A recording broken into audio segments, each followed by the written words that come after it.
What happens if you're cruising the bushes in your local park and suddenly a cop flashes a badge in your face? Is what you're doing illegal? And what are your rights exactly? I've been wanting to talk to somebody who actually has the answers to these questions, and he's here with us today. I'm Patrick Marano, and this is Queerly Up.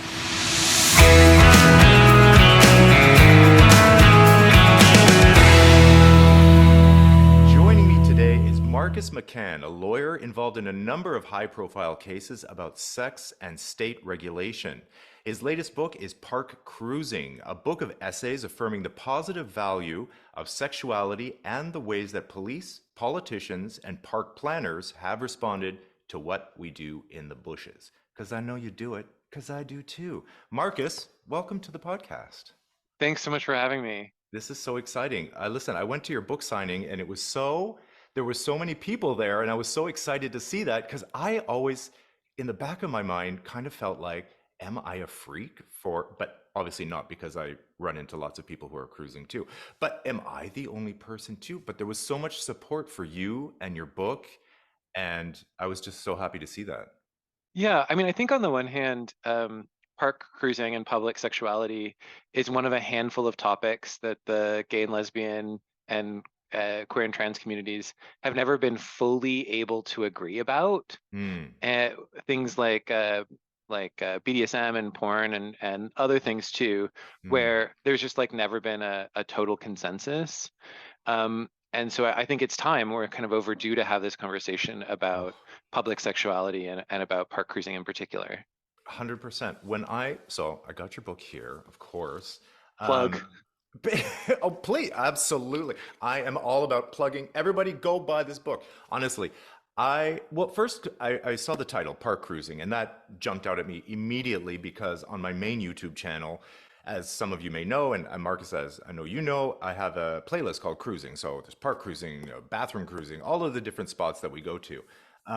They're like some of my most popular videos. So I know it's a popular topic. And when I saw the title of this book, I thought, this is my guy. Like this is gold. These are my people. I need to speak to this guy. So maybe tell us a little bit about, what led to the creation of this book. How does a lawyer write a book about public cruising?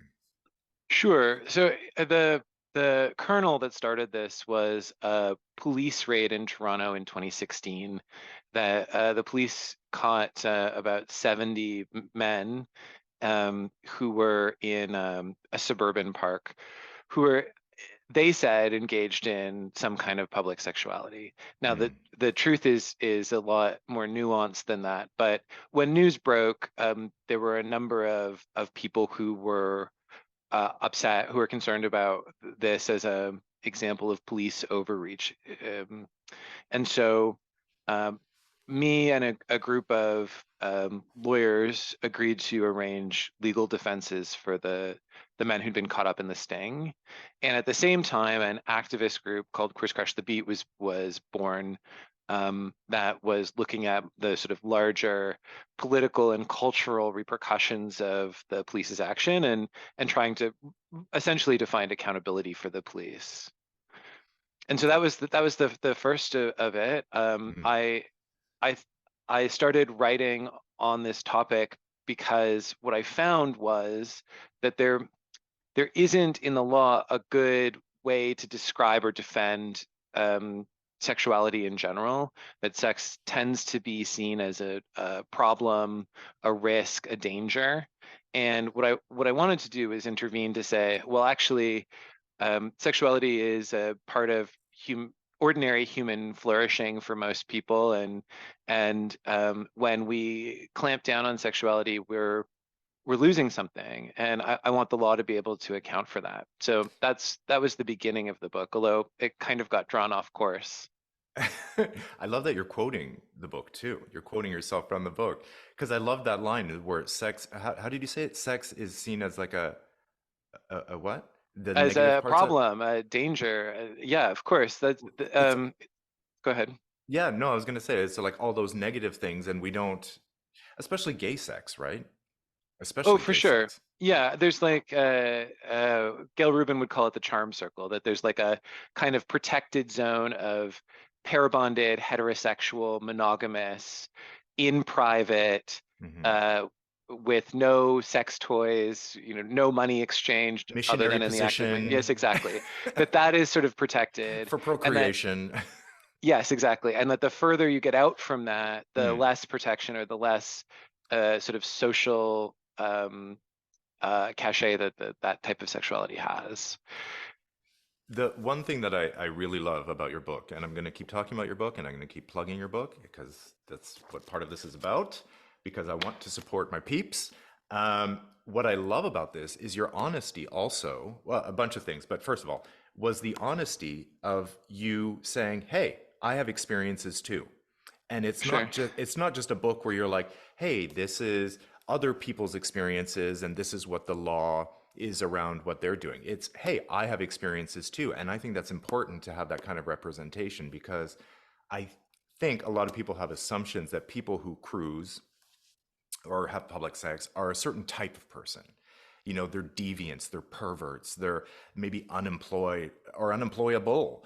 You know, they're on the outskirts of society or something. They're not just like you and me. Yeah, I think there's two stereotypes of park cruisers. One you've summarized well there, and the other would be the kind of like ashamed, closeted, married man Hmm. who's like stepping out on his wife, who's doing it because he's uncomfortable with his sexuality or doesn't feel that he has access to the other kinds of outlets for Hmm. for people who are interested in sex between men. And of course, both of those types of people do exist in park cruising, both the like the deviants and the closeted folks. But it really does run the whole gamut. And uh, I think the idea that park cruising only exists because people don't feel comfortable in other venues is undercut when you think of many of the parks that are very popular around the world are within a stone's throw of um, gayborhoods or gay bars or bathhouses and saunas. That it's not because of some unavailability, it's that it has its own sort of texture and its own pleasures. No, for sure. I know who I am, and I'm comfortable with who I am, and I love myself. And so whenever I find myself in situations like, say, public cruising or whatever, I always think, well, if I'm here, then there's other people like me that also do this. I'm not a unicorn. Um, you know what I mean? So that's always been my kind of thought. It's never been an othering or anything. It's kind of been a more inclusive thing. Totally right. And I mean the anecdote that begins the book, it takes place on a Thursday afternoon, like at 3 p.m. kind of thing. It's like the middle of the day, a work day, and the bushes were just teeming with people on that particular day. It was sunny afternoon in August. Yeah. Sort of also puts the lie to the idea that it's something that's just happening sort of very much at the margins. Yeah. I love also all the research that went into this, like all the quotes from different authors and everything. It's very, I didn't know what to expect. I thought maybe it would just be your voice that I was hearing, but you're pulling from a lot of different sources. Can you tell us a little bit about that? Yeah, I mean, cruising's been going on for a long time. Michael Rock documents cruising in Italy in the 15th century, and Neil Bartlett talks about cruising in 18th century London and so on. And so, given that it is has a long history and that people have been talking about it for a long time, it made sense to amplify some of those voices. Um, and right up until pop culture references, like the very first scene in Looking, for example, is a park cruising scene. I don't know Yeah. if you're familiar with that, Yeah, I love that how that show. Yeah. And then started. and then even like you know, George Michael and stuff like that, you know, sort of not mainstreaming it, but you know what I mean, like really bringing it to attention, like, wow, this pop star is like even doing it, you know? Yeah, George Michael is such an interesting example of um, all of these kinds of stereotypes and myths coming together and converging in one place. He he was first arrested in his sort of mid 30s in Los Angeles, engaged in park cruising, and I don't think the media at the time was able to or interested in having a nuanced discussion about what public sexuality means in the LGBTQ community. Hmm. And George Michael really wasn't having any of it. He said in his interviews at the time and following that he didn't want to contribute to shame and stigma, and so he was going to be open and frank about his desires and his practices, and to say essentially, you can't shame me for this. Like, Yeah. oh yeah, I was caught in a bathroom. What of it? Yeah. Well, and honestly, that's the only way you can approach it. I mean, because otherwise they're just going to fry you. If you just own it, you have to own it. I mean, because he was caught, so it's not like, you can't pretend that you don't do it. It's like you were caught, so you gotta own it, which is what he did.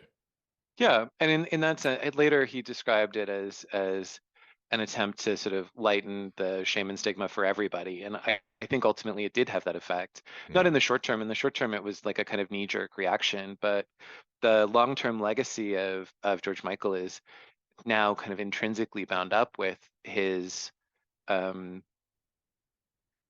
just sort of how proud he was, how unashamed he was in living his life. And now so are you. Sure, yeah. I wanted to talk a little bit more about the raids because I mean it wasn't that long ago, um, but it feels like something that would have happened in like the 1950s or something. So I mean, like, what happened exactly? Or not? I mean, not super details, but I mean, like, what happened? What was the result of you getting involved? Yeah, I mean it's an interesting case study in a way. So I should say before we get into it, I'm not providing legal advice. This is just sort of legal information. I'm also not telling tales out of school. I'm not telling anything that's confidential client information that I'm information that hasn't prior that's not already in the public Okay. domain. And also that that laws and regulations vary by jurisdiction, and so what's true in Toronto isn't necessarily going to be true elsewhere. So That's with right. all of those caveats, Yes. Toronto police were basically doing an undercover or plainclothes operation where they would send decoy men into the woods in order to get cruised. Mm-hmm. And once that escalated to a certain point, then they would identify themselves as police officers and give tickets. Right. The tickets were mostly for sexual activity in the park, which is a City of Toronto bylaw and not a criminal code provision. Okay. And the other thing that they were doing is they were blocking the parking lots late at night and giving tickets to those guys for essentially trespassing, for being in the park after it's supposed to be closed, because Oh. another City of Toronto parks bylaw says parks are closed between midnight and 5:30 in the I morning. always find that so stupid. How can a park close? I'm outside. Well, right, and in some parts of the world, parks do have fences around the exterior, but Yeah. your experience of the parks of Toronto, I think, is quite correct. They don't have fences; they are not physically closed, Yeah. and so really, what the parks closure bylaw is a remnant of an anti-vagrancy provisions. So provisions that were used to capture homeless people, people who use drugs, poor people, and so on, sex But workers. they have nowhere else to go. Yeah, well, that's just it. So there's a Like, provincial offense in Ontario that also prohibits many activities on streets, on sidewalks. And yeah. so you combine the prohibitions on sidewalks Yeah. and the prohibitions on the park, and basically just being homeless is illegal at night. That's right. Yeah. Where do you Yeah. go? So Um, sorry, that's like only answering half your question. yeah. What happened after we got involved? So we organized legal defenses for those who contacted us and decided to fight, which is not Yeah. everybody. And we were using a group of criminal defense lawyers to do that work. I'm not a criminal defense lawyer; I do civil stuff. So um, and the thing that brought the cases down was essentially the Crown's disclosure obligations that I think there was a sense that well, we certainly had a sense that they were disproportionately targeting people, that it was essentially homophobic. And in order Mm, to make those arguments, we needed disclosure of how much money was spent, who approved it, how long it was going on for, and so on. And you could understandably, perhaps the Crown was not prepared to provide that level of detail to us, and yeah. so the charges evaporated. Okay.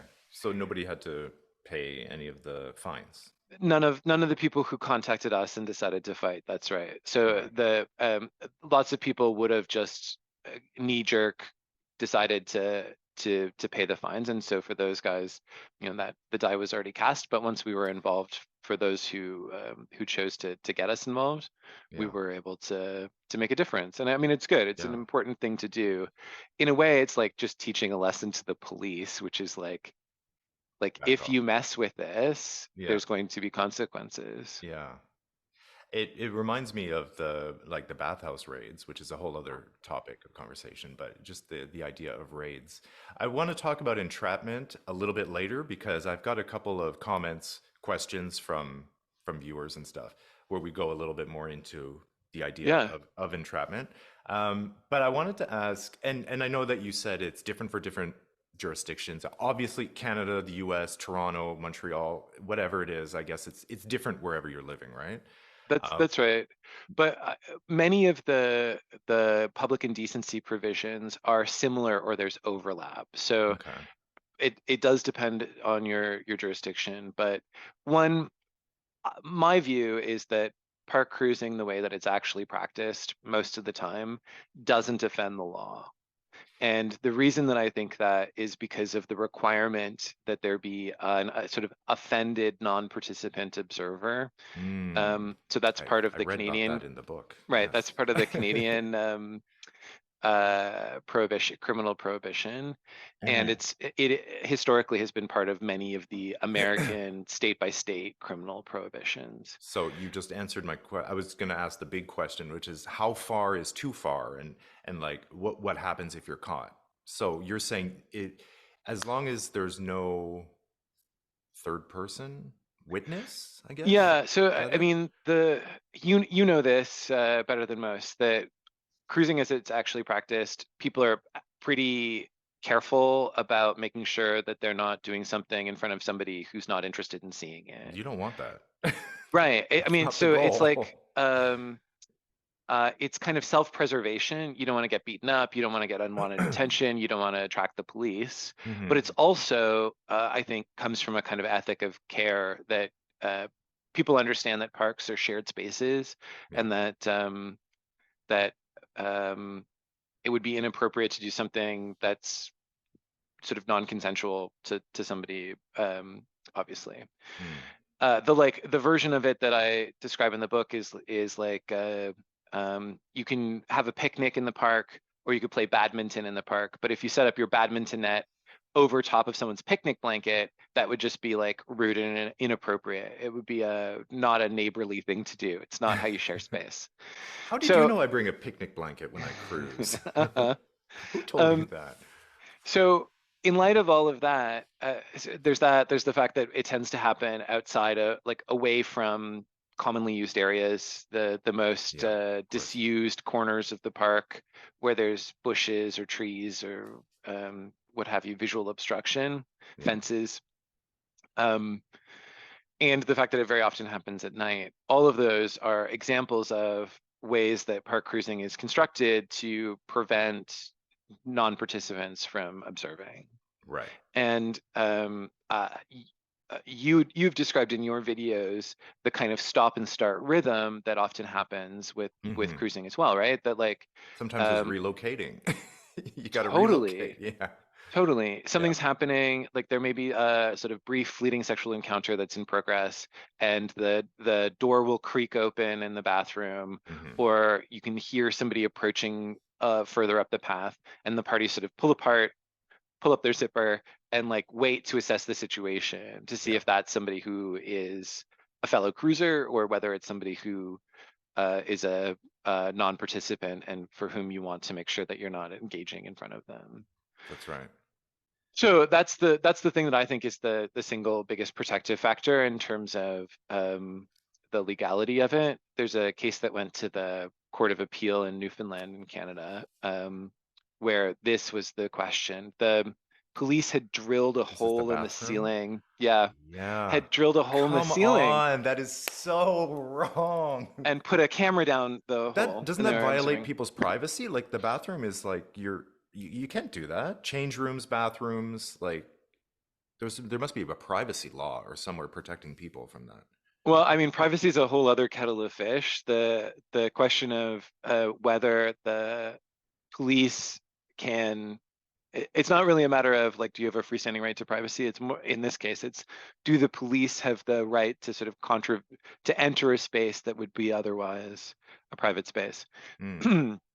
That wasn't the central issue in this particular case. Oh, The central issue was whether there were non-participants, and the fact that the men were seen on the video pulling apart whenever somebody entered the facilities right. was shown as evidence, not just that there wasn't a non-participant observer, but from a mens rea element, from the perspective of intent, that they weren't Mm. intending to do it in front of somebody else. Other they would have just kept going, Right, exactly. you know. They were showing an intent not to be seen by those who Right. would be offended. Can't believe they put a camera in the. Oh my God. And it's not the only example that happens across Canada and the United States. These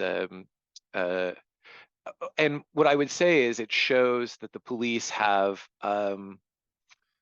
like that it's really on their mind, that they're obsessed with cruising in a way that's out of all proportion to any Well, then kind why of don't they like just join in? God. right.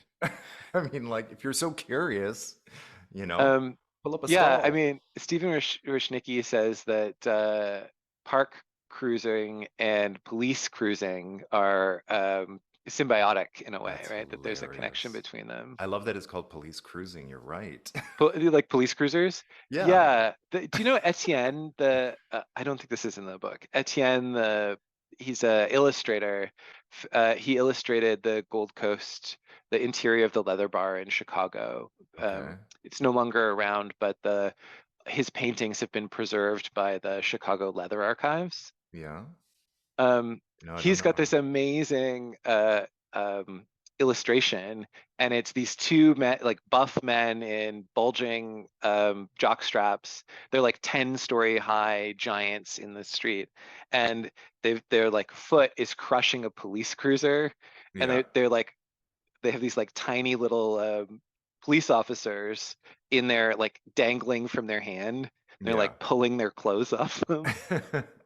Like King So, Kong. right, exactly. Yes, you're getting exactly the right image. Yeah. It's kind of interesting to think of the way that the the police fetishize park cruisers Yeah. and park cruisers fetishize Ah, the police. yes. Oh my God, you're right.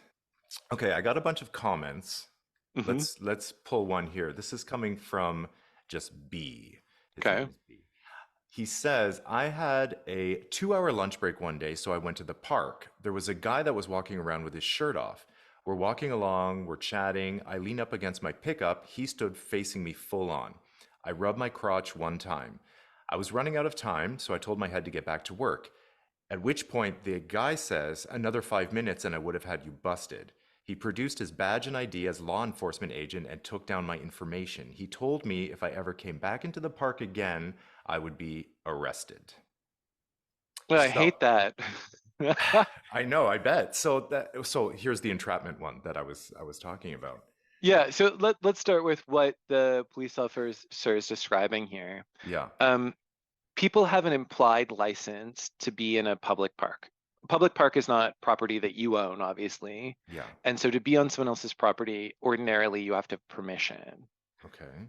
But public spaces, everything from parks to shopping malls, have what's called an implied license, an implied invitation. You have been Mm. invited by the very fact that the park is there to be there, Okay. and so you're allowed to be there. Mm. But the police can revoke that, Okay. depending on how police are deputized in jurisdictions. Certainly in Toronto, the police can can revoke your right to be in the park by Okay. giving you a document, which is called a notice of trespass. They don't Okay. really need an explanation. It's a really low bar. You can just say, Oh, no, you're not allowed to come back. yeah. And we were dealing with some of these notice of trespass cases in the after the raid, and they're actually really hard to challenge. There's not a court date. It's not supervised by the courts, Hmm. and so you get this notice of trespass, and it's just like, oh, if I come back here, I'm going to be arrested because they've revoked my implied invitation to be in the park, and now it's a trespass. Right. And it's sort of a he said, she said. Though there's no, it doesn't even go before a judge. It's just Oh, like you that's can't it even now. like that's it. They can just give it. You And can't then that's refute it. it or Yeah, whatever. that's right. Okay. There's no monetary fine or penalty, and so there's Oh, no court appearance. You're just like it's like banned from the Monopoly. park. Like you go straight to jail Well, you card know, or like whatever. how Weird. like say a teenager gets caught shoplifting at a Mm, pharmacy, and the no. person's kicked out of the pharmacy and told never to come back. That's the same thing. That's like revoking the implied invitation to be in the Who pharmacy. can monitor that? I mean, the pharmacy maybe has like cameras, but the park is like, are there Well, going to I be mean, that's a police waiting for strategic. you? I mean, Yes, that's right. So that's a strategic consideration that somebody might make, like, oh, what are the odds that that police officer is going to be back in that park to see me and say, oh, I trespassed you out I of this park remember already. you from Yes, 2 months exactly. ago. Yeah. What a strange thing. But going back to the entrapment thing, I mean, I mean, it makes my blood boil, the whole entrapment thing, because it feels so wrong. Because you're baiting people to Yes. do things. You're encouraging them and baiting them to do things that they might not normally be doing with you or in that space right then. Yeah. The Is it generally, legal? yeah, with the like very highest level of this is that the entrapment defense is actually a very high bar, unfortunately. Mm, And what it has to be is something where they have made you do something that you wouldn't have done otherwise. And so if you were already in the cruising park and you were looking for D, yeah. then arguably the law of entrapment is Well, not if there's a necessarily going to hot apply. cop with his shirt off, of course I'm gonna fall for the trap. Like it's not fair, you know? Yeah, so I mean that's the It's other not question fair. is it fair? Is it No, ethical? And I it's think not that for lots of moral. reasons, police should essentially be prohibited from doing it. Yeah. I would say when it comes to sexuality, the idea of a misrepresentation in order to provoke somebody to engage in a sexual activity with you is Hmm. dishonest and like it's behavior that we as the larger society shouldn't be condoning, Yeah. and therefore police should not be doing those kinds of activities. Now, if you go back 40 years, in some cases, the police in at the end of that encounter, if B had touched the man somewhere or Hmm. whatever, would have charged him with sexually assaulting the officer, Oh, for God's sake. right? Oh, And come on. I actually think there's a good argument. Jen Robertson, who I quote in the book, has said that she thinks that um, if the police misrepresent themselves as being park cruisers Yes. and you engage with them sexually, then essentially you are being sexually assaulted because they're lying to Yes. you. Yes. Yeah, Totally. They're misrepresenting who they are. You're not the one that's doing anything. You're just being you. You're just existing in that space and they're tricking you. exactly. If you take it out of the policing context, the idea of being tricked into a sexual encounter is bad behavior. And we would say that it's bad Period. behavior if it Yeah. was done by anybody. Yeah. Yeah, yeah, yeah. I mean, if it was like even like a straight guy pretending to be gay or whatever, somebody anybody pretending to be something that they're not to, trick somebody into it's not but like you said, there's a high bar. So it exists, it happens, and there's a high bar to prove that, you know. That it's entrapment. So Yeah. how do you win? So do you say, "Hey, are you a cop?"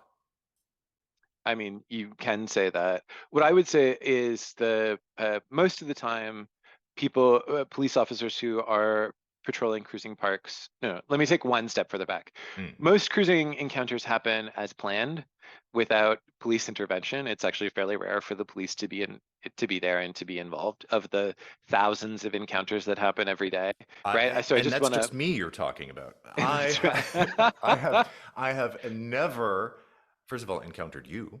I have never encountered the police, luckily. I mean, like, knock on wood, but I've never Yeah. had that sort of. So anyway, go on. So that's the first level. The second Mm, level is most of the time the police are there in their police uniforms, mm, and they're there as a kind of like public symbol to dissuade you from engaging in cruising.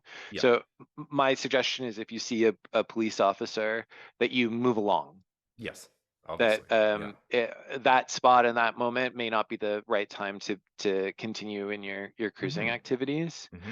If you're stopped by a police officer, then your normal civil rights apply. So you don't have you're not obligated to say anything, to answer their questions. You have a right to, if you haven't been detained, to walk away. Um, if you have a right not to have your bag searched unless they've got reasonable probable grounds. So don't consent to the search, but also don't get in the way of the police officer.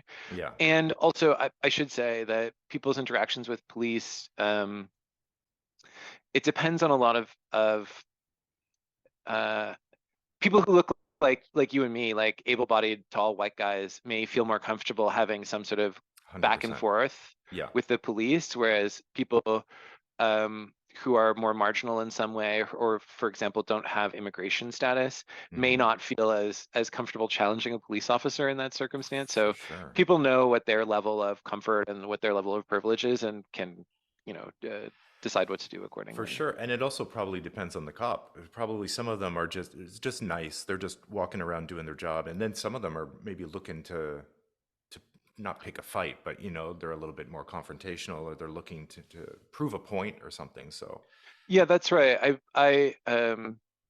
And there's a lot of discretion involved in policing. And so you can mm, imagine that some police officers are eager to lay charges or to hand out tickets, where lots are content to just say, move along. right, right. What's something that somebody can say? Like, say you are stopped.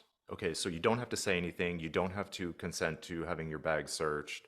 Um, Basically, if you're not being detained, you can walk away. Is there something you can say to the cop? Just be like, do you apologize? do you, I mean, say he caught you sort of, it was obvious. Let's just say it was obvious, and you got caught. Do you just not say anything and leave? What I would say is, I'm on my way out. Am I allowed to go? Okay. Yeah. No, that's good to know. Just to have something in your, Back pocket, yeah. assuming you're wearing pants. Okay, I have a viewer question from Corey, and we kind of touched on this a little bit. It says he says or I should say they say, because I don't know his pronouns, their pronouns. If a single person catches you, is it your word versus theirs, and you're okay? What's the penalty for public sex acts? Is there different severities based on where you do it, the park, the gym, etc.? So there's a few questions there. We touched on some of it. Sure. Yeah.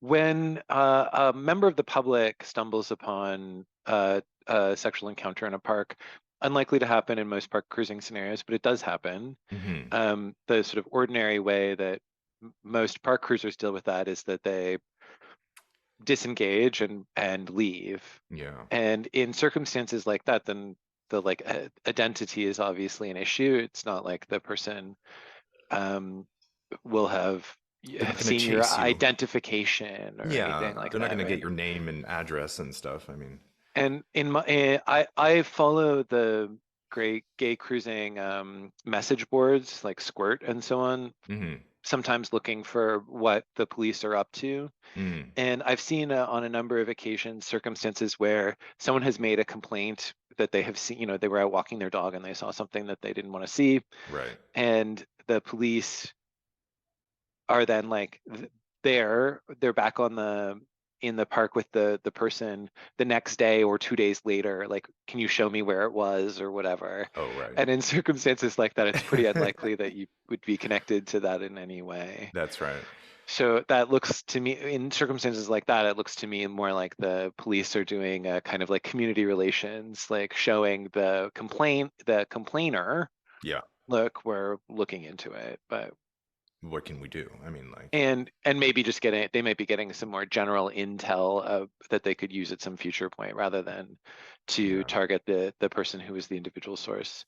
The second half of that question is an interesting one, which is, are there different penalties if you're doing it in a park versus in another place? Mm. Um, and again, this is going to depend on jurisdictions to some extent. Certainly in Canada, the requirement is that it be done in a place that the public has access to by right or by custom. And so if you're doing it, for example, in a bathhouse, there's not a criminal prohibition on that. Right. The gym saunas is an interesting case study. I know that it happens frequently where there is some kind of intervention by authorities into the cruising that happens there. Hmm. Again, most most cruising that happens in gym change rooms and saunas happens without any kind of interruption. The Hmm. encounters happen as planned, and people go about their days. But the most common version of it that I see is the if they're caught by the gym management, Yeah. that their membership is revoked. And That happened. Patrick, it sounds like it looks like you've got something to share. What happened, or what can you share? But I didn't lose my gym membership. So, yeah. I mean, it's one of those things where Did you get like one strike on three strikes kind of it was thing? like a strike. Yeah. And then it was more like embarrassing than anything. Do you know what I mean? It was just actually the other guy was completely destroyed. Like he just you could tell he was just like he couldn't believe it. Whereas I was like, Patrick, keep it cool, just keep it calm. Don't the less you say, the better. You know what I mean? Just like just nod and listen to what they say, and then just walk away. And just like because it's kind of like it's the last thing you want to Of have course. happen, What a right? buzzkill. It's such a buzzkill. And yeah, and then suddenly you're sitting in the manager's office at the gym, so it's like Oh my it's God, not what you peace. want to have Yeah. happen. But you're not in jail or something. Like it's not like they're calling the cops or anything like that. And Yeah, they know it happens. I mean, that's right. I mean, so the most common consequence for people is that they will get written up in some way, or they might get banned from the location. yeah. And I don't want to minimize that. People have a strong attachment to their gym. It's part of not just physical health, but mental health as well, to be Hmm. part of a gym and part of a gym community. And so, Community, yeah, yeah, it can be really distressing to be told that you have to leave that or that you're not allowed to come back. for sure. I don't think that I sometimes get calls from guys who've been kicked out of their gym for cruising or sex in the sauna, Hmm. and I don't think that there's like a really good legal mechanism to get reinstated. It's pretty discretionary, Yeah, and especially when you're doing something that's probably contrary to some policy or code of conduct or yeah. something that's in the bowels of the gym's policy book. The bowels. Ew. Yeah, no pun intended. Okay, let's go. I have another viewer comment. This one is from By Guy 74905. He says, over the years, it was part of a larger comment, but the part that I wanted to highlight was he says that over the years, a number of guys were arrested and had their mug shots from the county jail shared on the evening news. So, and I've heard this several times from different people saying, threatening that, oh, if you're caught, your picture is going to be in the paper or something. That sounds very old timey to me, but maybe it's a true thing. So I wanted to ask you, I mean, is that something that happens?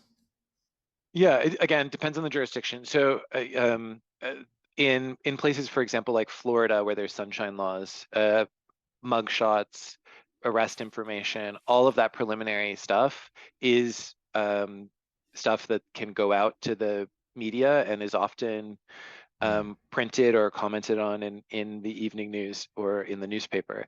It's cheap, salacious content for Yeah.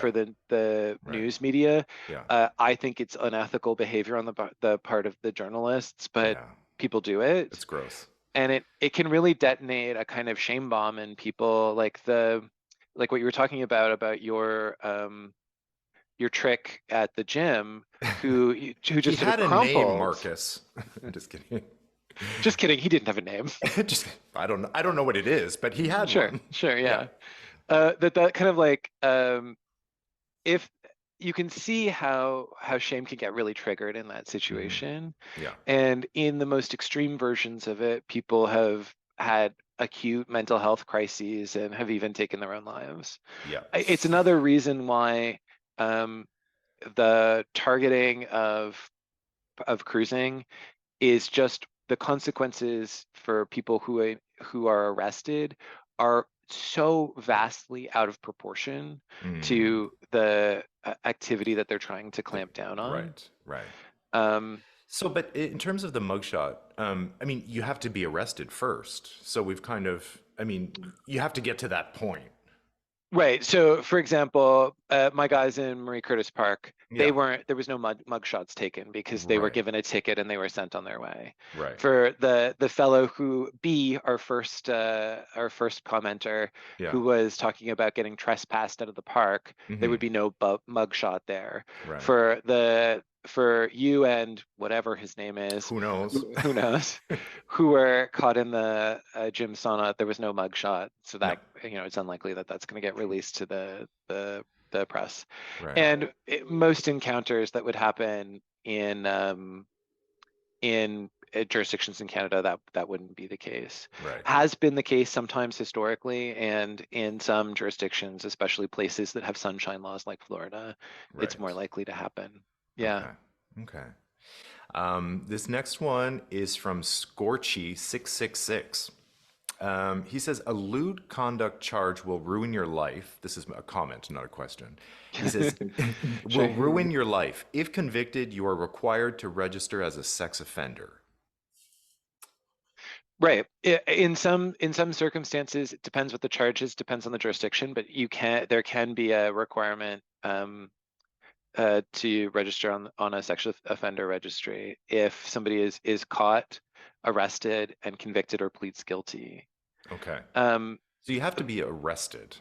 right. So there's like several steps along here. Yeah. Arrested, and there has to be a conviction entered. Um, Oh. However, Yeah. that's not the end of it, because police interactions that don't result in criminal charges or don't result in convictions Yeah. can nonetheless end up on somebody's um, long form police record, like Mm. a criminal record check, the kind Okay. of thing that you might need if you're applying for a job working with people with disabilities or young people or the elderly and so Teacher. on. Yes, Yeah. exactly. So in some cases, we call it a CPIC check, but Mm. the long form police check Hmm. can contain non-conviction information about interactions with police, and Hmm. so it can be a problem. And it was certainly something that we were alive to when we were challenging the police actions in Project Marie. I mean, what would it say then? Like, is it just is there a wording for it, or does it say a sex like this guy's a sex offender? Uh, if there's not a conviction, I wouldn't say this guy's a sex offender. What it might say is stopped for suspicious activity near a school, and like, Near a ooh, school? right? Like that. I mean, if it was a park near a school, for example, or Oh, okay. um, Like they're gonna uh, try to make it sound as bad as possible? uh, sometimes Yeah. it's neutral, just like um, questioned and counseled and released. Yeah. You see this oftentimes with people who have been interviewed or were persons of interest in charges, gun charges, drug charges, even when there was no conviction or even arrest, that Yeah. that can really dog somebody, that it can be end up on their police record for a long time and limit Hmm. their access to certain types of professions. So that's real. That can happen. You mentioned at your book reading and book signing about you gave a couple of examples. Another example of a sort of a not a sting operation. Why is that in my mind? Um, the raid was there was one in Joliet. Yeah, Was that a big one? the the Joliet raids follow a familiar pattern, which is that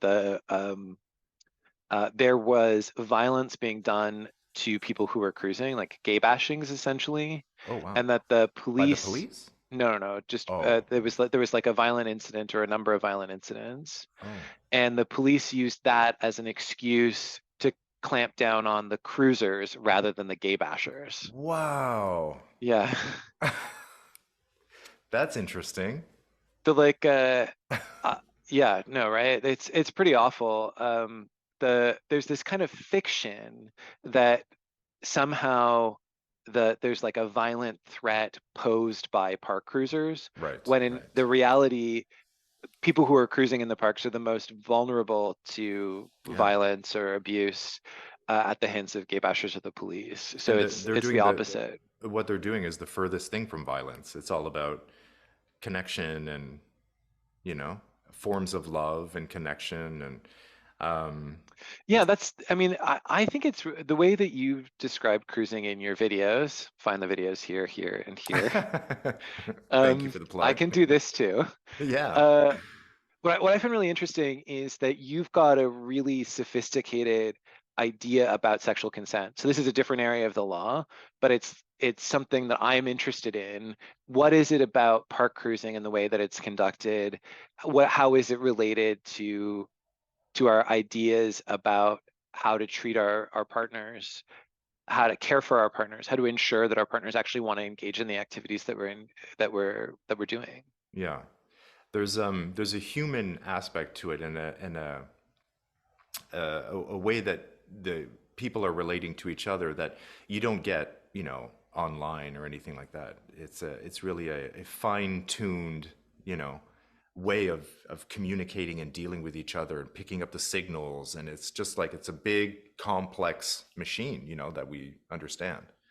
Yeah, I mean, your videos do a good job of describing, especially the visual cues, that Yeah. you can see somebody who's just sort of lurking around somewhere that has no reason to be there. Yeah. Somebody who walks by you on the path and then walks by you a second time, Yeah. right? Or like, Yeah.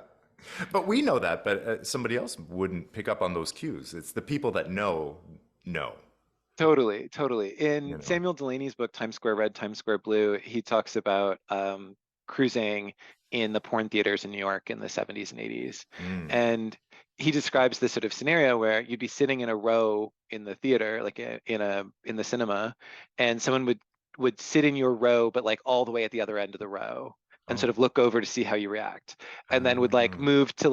move in so that they're like two seats away from you, Yeah. and then look over to see how you react, I love and then that. then sit next to you, and it would be like this like unbearably tense moment until Of your course. knees touch, I'm and then you're tense. like, Just you talking about it, I'm tense. it's like almost Victorian, right? Like Yeah. the degree of Exactly. Yeah.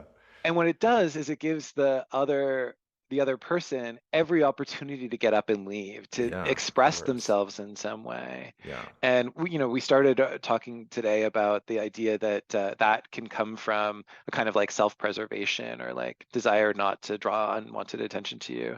But it's Right. also like essentially you're like trying to pick up signals about what the other person's level of desire is. Mm-hmm.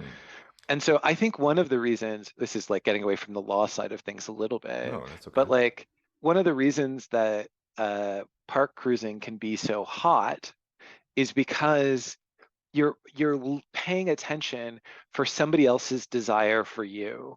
And Mm. so when you see that, when you're registering someone who's hot for you, like that's just such a like it's such a head rush. It's Yeah. so pleasing. Yeah. And I mean it should be that way in all sexual encounters, but I just think it's so heightened in cruising that Yeah. that it can have that real toe tingling effect. And it's really the opposite of what people think it is. They think it's like predatory and stuff like that. It's nothing. It's nothing like that. You know, it's very people have like lots of manners, and they can be very, you know, it's like you said, almost Victorian in this sort of like approach. People tend to be very delicate, careful in their approach. Absolutely. Now, that's not to say that there aren't people who steamroller over consent.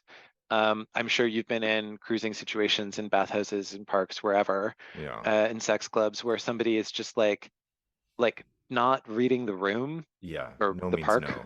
Yeah. Yeah. and Stall. right, Yeah. and how have those moments gone? Yeah, those are hard. It's like, you know, you make it super clear, and you in your head you are super clear, and they just keep coming at you. And you know, I don't understand that. And then I kind of assume like, oh, it must work a certain percentage of the time for them. If they're trying it on me, then it must have worked on somebody else, where they're like, if I just keep trying and pushing, then maybe this will fit. And but it's very rare that that happens. And usually it's somebody who's just maybe they're high, they're just desperate, or they've, you know what I mean? They're so Totally. I find that like when I'm at my wit's end, then I start to verbalize it. I'll be like, oh, no, thank you. for sure. No, I'm not interested. And Yeah. usually at the point of verbalizing it, it sticks, Yeah. which is funny because like people would imagine that the verbalizing it would be the first thing, Would whereas come like first. right, whereas most of the time what we're doing is like non-verbal kind of subtle cues. You like move away. Yeah. Now I'm in a different part of the park and you followed me here, whatever, like that Yeah. kind of thing. Yeah. I will say Jack Hollister, who's written about park cruising and in rural areas, especially rest stops in northern New York, Yeah. points out that when there is somebody like that who's not reading the room, that the what tends to happen is that the cruising scene just evaporates. People go back to their cars, people leave. Yeah. And so in a park, that's really easy to do. It's kind of a nice feature of a park from a consent perspective, is that like you don't like what's happening here, you can go to a different part of the park, you can leave the park, you can leave the cruising area fairly easily. Lots of exits Yeah. and low barrier. You haven't paid $25 to get into the sex club. You're not That's going to right. have to wait in the next coat check line or whatever. So I love that. That's like so obvious of something to, you know, say about cruising, is that it's free, but you don't think about that. But I want to come back to that because I do want to talk about all the positives or the reasons why, you know, people cruise.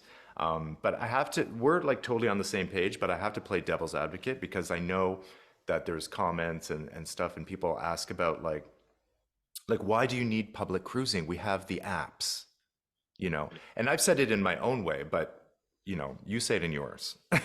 yeah, I mean, so the apps. First, we don't need to rehash the sort of well-worn critiques of the apps.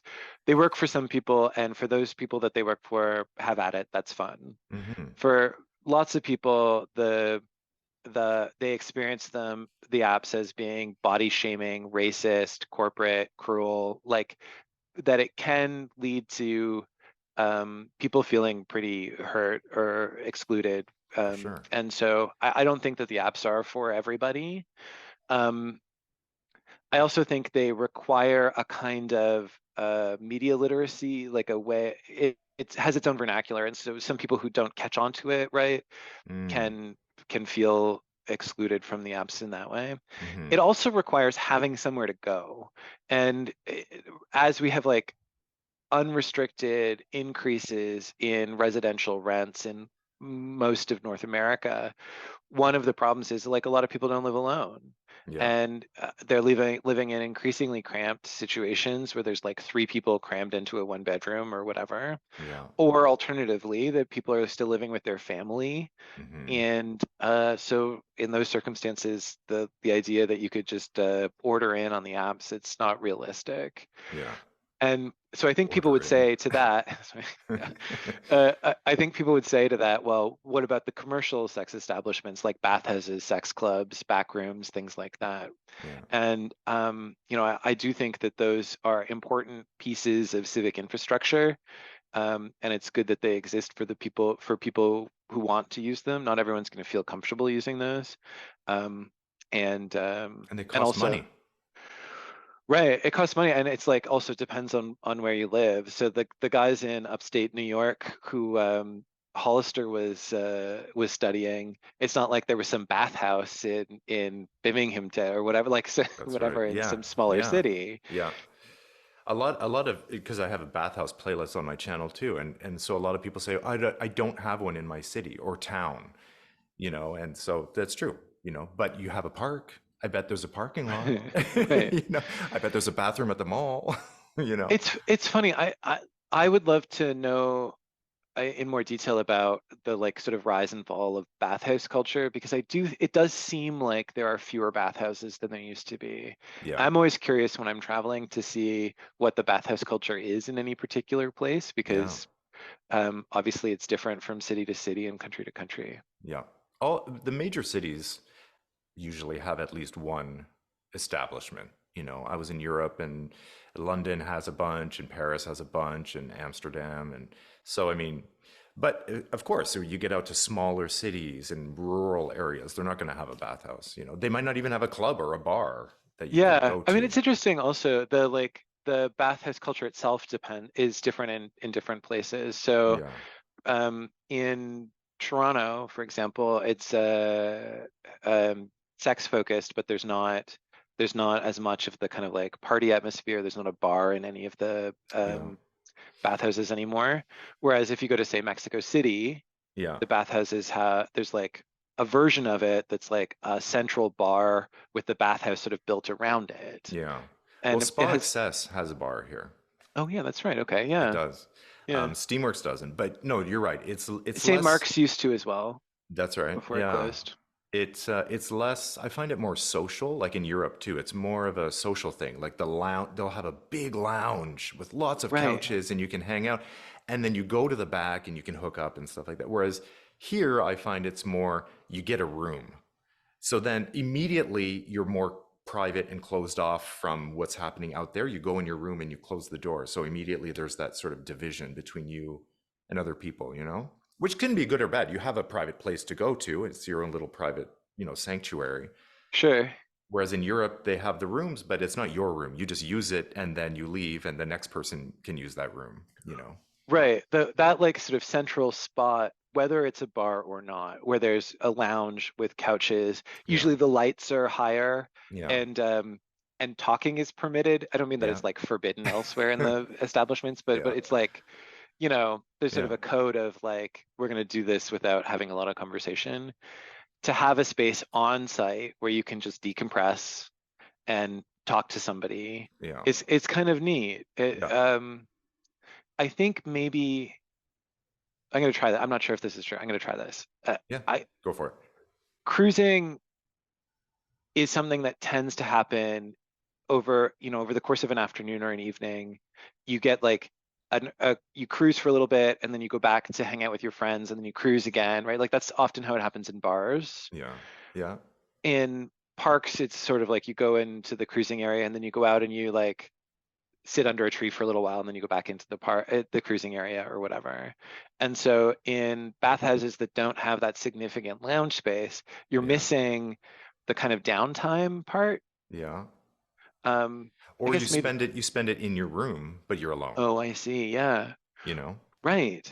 Mm, So like the that downtime part is a social and connecting space when you're at a say European bathhouse that has a larger. more so, yeah, Yeah. like a bar or a lounge or something. Whereas you could bring somebody to your room and you could have the downtime in your room, but your room's only going to hold so many people, I guess, depending on which room you Two to have. 10 Yeah, two people. to 10, no names. Yeah. Um, this has been a great segue into, because I wanted to talk about, you said at one point about tourism. I think at Sure. your book signing, you talked about cruising as tourism, which absolutely, because when I go places, that's what I look for. I look for the bathhouses, I look for cruising areas and stuff, because that's what interests me. That's what I do. To the extent that one of my sponsors on my YouTube channel was Fiverr. And I don't know if you know Fiverr, but Fiverr is a website you go to and then you can hire people to do stuff for you, like graphic work, or they can, in my case, the sponsor approached me. They said, let's have them plan your trip, like plan a trip because they can plan your trip. So I'm going to Greece. So they were planning my trip to Greece. So I did the whole thing. And then at the end of it, the guy from Fiverr, like the corporate, Fiverr is not a gay thing at all. I mean, it's just a Sure. website. It Yeah. has no gender, it has no sexuality, it has no, but it's a very corporate business. He came back to me and said, "Hey, judging by your channel, why don't you ask the guy who planned your trip for the gay cruising spots in Greece?" And I was like, "What?" All That right. didn't All that right. didn't even cross my mind. But the guy at Fiverr said, "Why don't you?" So that rung when you talked about tourism and cruising, that bing, bing, bing, bing, bing. Like for me, that totally made sense.